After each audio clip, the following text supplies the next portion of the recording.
Inspektur Jenderal Kementerian Pertanian Jan S. Maringka ikut memantau secara langsung panen raya di Kelurahan Tarawada, Kecamatan Turikale, Kabupaten Maros, Minggu siang. Dalam kesempatan itu, Jan Maringka memastikan stok beras aman selama Ramadan.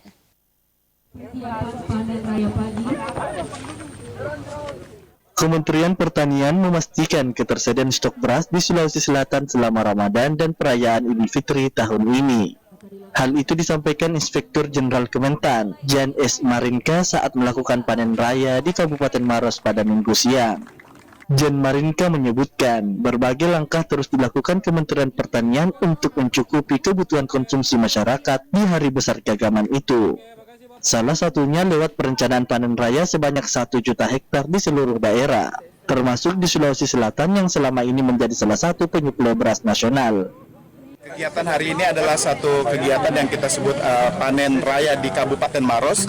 Tentu pada bulan Maret sampai April ini adalah salah satu bentuk-bentuk kegiatan-kegiatan panen yang dilakukan di seluruh Indonesia.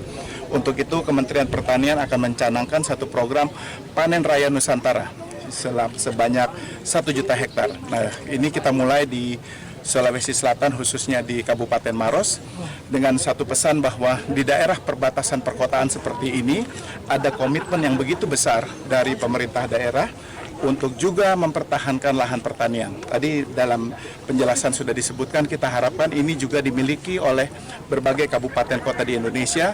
Pertumbuhan ekonomi terus berjalan, pembangunan terus berjalan, namun lahan pertanian tetap harus kita perhatikan.